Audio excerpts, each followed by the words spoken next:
Sure. First of all, thank you, Derek. Thank you, everyone. Good afternoon, everyone. Thank you for coming today. It's a pleasure to having so many of you here today. So my name is Sachin, and I lead the IoT capability group for Rolls-Royce here in Singapore. Now, many of you may know Rolls-Royce as car manufacturer. I still meet at least 6 or 8 people out of 10 who think we make cars. But Rolls-Royce typically, we operate today in 3 business units. We operate in aerospace, we operate in power systems and defense. Aerospace is the likes of large, wide body aircrafts, whether it's likes of 380, 350, 777s, 330s. We manufacture engines for those aircrafts. In Singapore, we have got a big campus in Seletar where we do manufacturing of fan blades, where we do assembly, where we have an assembly plant, where we assemble Trent 7900 and 1000 engines. And then we have an MRO facility in Changi in joint venture with Singapore Airlines Engineering Company. And then, we have power systems business in Tukang as well.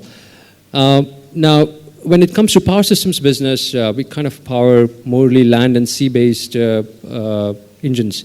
So if you see a large mining trucks and if you see trains, if you take a ferry from Singapore to Bintan, that's powered by Rolls-Royce. If you see a large ship or trains, that's powered by Rolls-Royce engines today. Backup generation for a lot of data centers is powered by Rolls-Royce. Civil nuclear is part of power systems business as well. And then part of defense business, which is the last business, is where we do a lot of engines for whether it's helicopters or whether it's F-35 or F-36 vertical takeoffs or tanks and nuclear submarines and so on.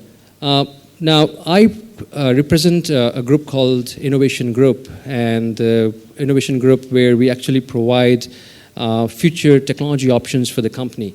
So whether it's new materials, new electrical drives, or whether it's artificial intelligence, smart factory, digital factory initiatives, or Internet of Things. Digital is something core of everything that we do today.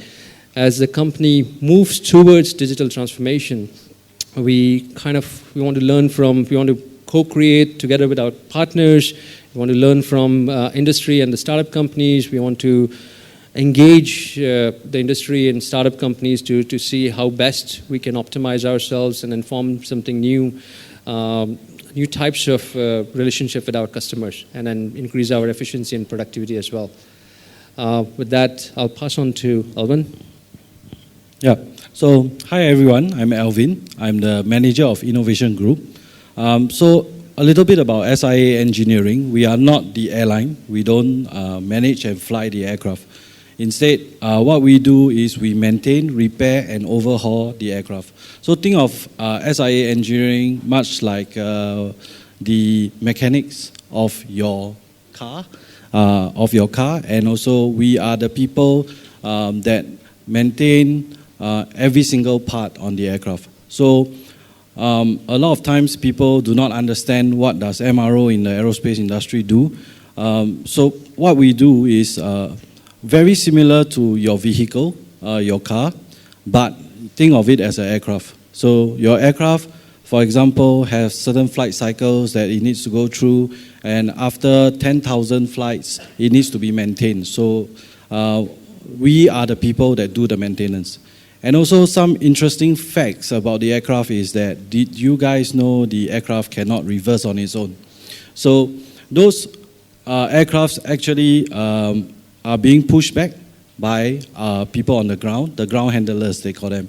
So we are also the people that surveys the airports under the wing. So the small little guys that are running around when you are on your vacation at the departure gate, you're looking at the aircraft, those are the people from SIAEC Engineering.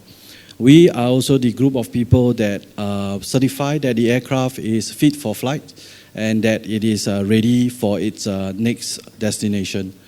So I run the group Digital Innovation within SIAEC Engineering, and we are looking at various opportunities for us to implement blockchain and also various digitized formats, digitalization within the company, and also additive manufacturing, automation, robotics, and various other technology trusts, we call them, to propel the company forward.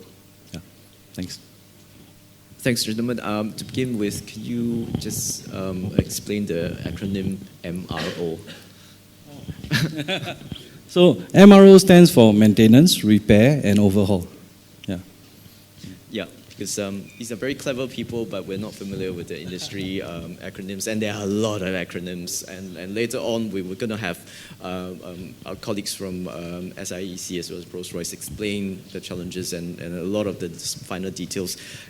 Could you maybe also elaborate a little bit more like how the two companies actually work together? We actually share a very interesting relationship with SIAEC. So of course, number one, they are part of our customers. They are part of SIA Group. Number two, they are partners. So we jointly own SAESL, which is the MRO facility in Singapore, which is owned 50-50% between SIAEC and Rolls-Royce. And number three, they are also our suppliers. So a lot of work, as Alvin was mentioning, that happens, line maintenance and stuff at the airport. We kind of subcontract back into SIAEC for daily activities. So very interesting relationship.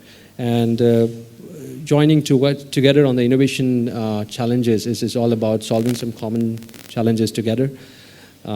They have similar problems that what we have and industry has, and both of our customers are same.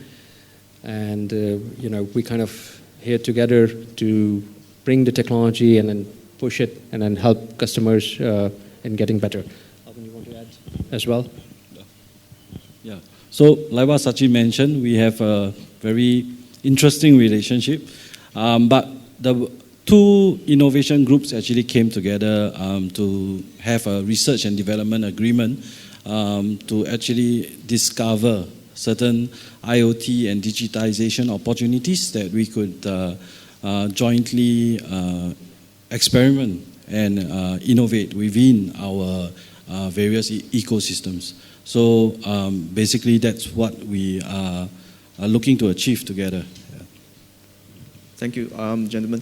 Sachin, you mentioned solving problems together. And in this equation, just relating to why we're here today, to engage with the best startups in using blockchain solution. Why have you ascertained, both sides, that you would like to work more with startups? What was the motivation?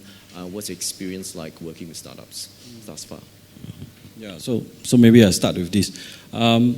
We have seen the Singapore landscape in terms of innovation starting to open up into the open innovation, they call it, and crowdsourcing for ideas and being able to work with startups which are more agile, product ready. It actually brings our ideas to fruition in a much faster manner. And also, there are many companies that are looking into a collaborative mode of exchange. So working with startups, collaborating with startups and helping the startups grow, it is something that would benefit everybody in the ecosystem. So that's definitely something that our companies are looking into to help and work with startups. Yeah. And I'll just add to it that we are here to also adopt learn fast, fail fast methodology from startups, because a lot of times big companies, we are all buried into a lot of processes and stuff, and then learning from startups help us to be more agile and then go faster and deliver something much faster. And perhaps to cap off this conversation, there's a lot of talented people with really interesting technologies and very clever thinking in terms of business models. How would you convince them that this problem is big enough problem for them to solve, it's exciting enough problem, and there's lots of money to be earned? You want to go first, or? Well, aerospace, it's a very interesting industry and challenging at the same time as well. We are one of the very heavily regulated industries when it comes to processes. Technology-wise, this industry is still behind because, the regulators have to come on board, follow. Yes, there's a lot of paperwork, and I'm sure the colleagues will share some of the challenges. But imagine a future where the engines can actually talk to other engines or other aircrafts. The engine can send the data and then connect with the airports. Engines can know where the tools are, where the spare parts are, where my employees are, and then it's a connected world where the information can be shared readily and in a trusted system between many of the organizations together. But also provenance is one of the big areas that we are looking after. So provenance and security are the two areas which blockchain comes and help us. Provenance, when I say, is if we have to track our spare parts from scrap to birth, today data do exist, but it exists in different locations. So as the plane lands, data is owned by the airline. We get the data as SIAEC does maintenance. Data is with them. Manufacturing data is with us or with our suppliers. So data is spread into different locations, and then traceability and provenance is one of the key areas that we think technology can help us solve. Building a trusted and secure infrastructure where information can be shared between different parties, whether it's OEMs like us, or whether it's the MROs like SIAEC, and then customers, SIA, airports, and then many other people, is something that we are also looking to achieve here. Alvin, you want to add? Yeah. So we are talking about money and opportunity, right? So money and opportunity within the aerospace industry, I would like to check is 45% growth in the engine, just the engine area alone. So there has been many reports in terms of aerospace, millions of dollars that will be poured into Asia Pacific in terms of just engines alone. So the growth that has been forecasted is huge.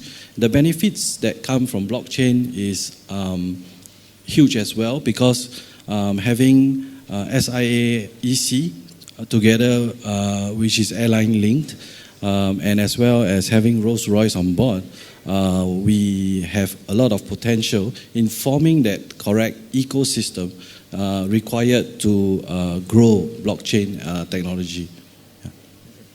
Thank you, Alvin, and thank you, Sachin. Thank you very much for your insights. And we'll continue this conversation, and we're now going to invite a bunch of your colleagues to share the details and talk about the challenges. So thank you very much.